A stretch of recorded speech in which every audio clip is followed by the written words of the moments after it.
প্রভু শ্রী জগন্নাথ দেবের রথযাত্রা উপলক্ষে তারই পছন্দের বেশ কিছু খাবার বানিয়েছিলাম রথের দিন। তবে রেসিপিগুলো কিন্তু তোমাদের সাথে শেয়ার করা হয়নি। তারই মধ্যে আজকে জিলিপির রেসিপিটা শেয়ার করছি।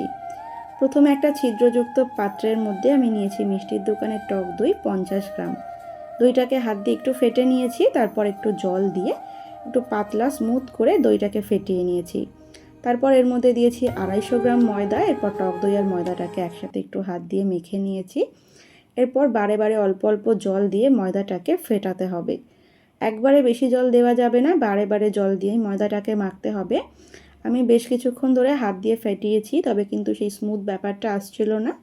সেই জন্যে আমি একটা স্ম্যাশার দিয়ে এভাবে ডলে ডলে ময়দাটাকে ফেটিয়ে নিয়েছি।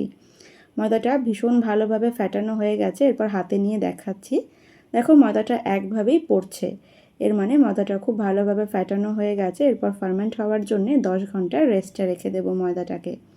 এরপর শিরা বানাবো। একটা পাত্রে নিয়েছি 1 বাটি চিনি, তারই 1 বাটি জল দিয়ে একটু ফুটিয়ে নিয়েছি।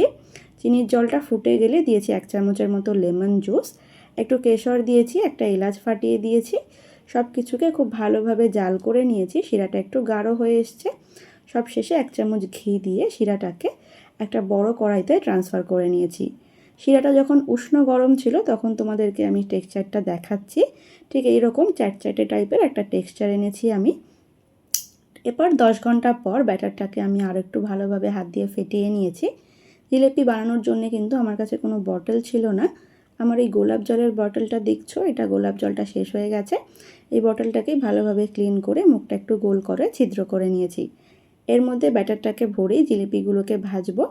ফ্রাইং প্যানে বেশ কিছুটা সাদা তেল গরম করে তারপর গ্যাসের ফ্লেমটা একদম লোয়ে রেখে জিলিপিগুলোকে একে একে তেলের মধ্যে দিয়ে দিয়েছি। জিলিপিগুলো নিজে থেকেই ফুলে তেলের উপর ভেসে উঠেছে। তখন একটু সরিয়ে দিয়ে জিলিপিগুলোকে উল্টে পাল্টে ক্রিস্পি করে ভেজে নেব। একদম লো ফ্লেমে একটু লালচে করে জিলিপিগুলোকে ভেজে নিতে হবে।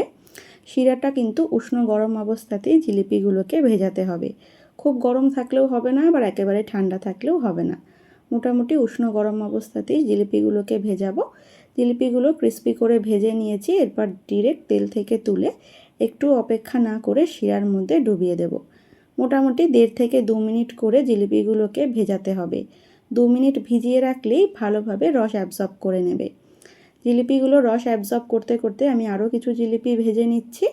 মোটামুটি 2 মিনিট পর জিলিপিগুলো খুব ভালোভাবে রস অ্যাবজর্ব করে নিয়েছে। এরপর জিলিপিগুলোকে রসের শিরা থেকে তুলে প্লেটে সার্ভ করে দিয়েছি। তাহলে রেসিপিটা তোমাদের কেমন লাগলো আমাকে অবশ্যই কমেন্ট করে জানিও।